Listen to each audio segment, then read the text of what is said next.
मैं 12 दिन अमेरिका की जेल में अकारण बंद था, लेकिन भारत की नपुंसक सरकार की यह हैसियत न हो सकी कि वो अमेरिका से पूछ सकती कि एक भारतीय नागरिक को बिना किसी जुर्म के, बिना किसी गिरफ्तारी के वारंट के 12 संगीनों के दबाव में जबरदस्ती जेल में बंद रखना और ये मौका भी न देना जो कि उनका ही विधान है कि मैं अपने वकीलों से मिल सकूं या अपने वकीलों को खबर कर सकूं। भारत की सरकार चुप रही, भारत का राजदूत चुप रहा। वे 12 दिन मेरे लिए इतने शर्म के दिन थे, इस बात की शर्म के कि मैं भारत में पैदा क्यों हुआ, जिस देश के पास कोई गौरव नहीं है और जिस देश के पास कोई गरिमा नहीं है और जिस देश के पास अपने नागरिकों को सुरक्षा देने का कोई साधन नहीं है। और कम से कम जिज्ञासा तो की जा सकती थी, पूछा तो जा सकता था आखिर भारत का राजदूत अमेरिका में बैठकर क्या कर रहा है।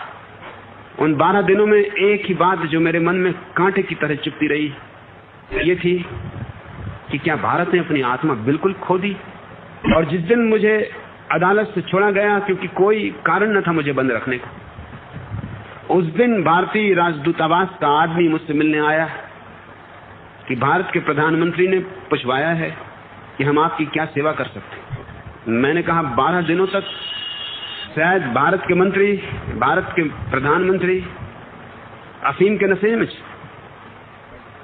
भारत का राजदूत शराब पिए हुए पड़ा था। आज जबकि मैं जेल से छूट गया हूं, तुम पूछने आए हो कि हम क्या सेवा कर सकते हैं। मुझे तुम्हारी कोई सेवा की जरूरत नहीं। हाँ, कभी तुम्हारे प्रधानमंत्री को मेरे सेवा की जरूरत हो तो मुझसे पूछ लेना, और ज्यादा देर नहीं लगेगी, तुम्हारे प्रधानमंत्री को मेरे सेवा की जरूरत पड़ेगी। क्योंकि जिन 2 कौड़ी के लोगों को तुमने प्रधानमंत्री बना के बिठा दिया है, उनके प्रधानमंत्री होने की हैसियत क्या है।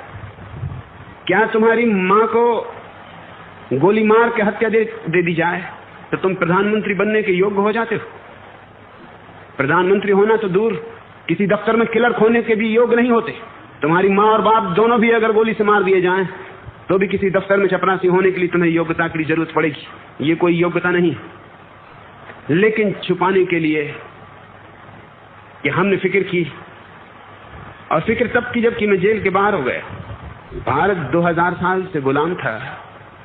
इस गुलामी ने भारत को गरीब ही बनाया होता तो कुछ बड़ी बात न थी। इस गुलामी ने भारत को इस बात का स्मरण भी भुला दिया कि एक भीतरी समृद्धि भी होती, एक आत्मा का भी गौरव,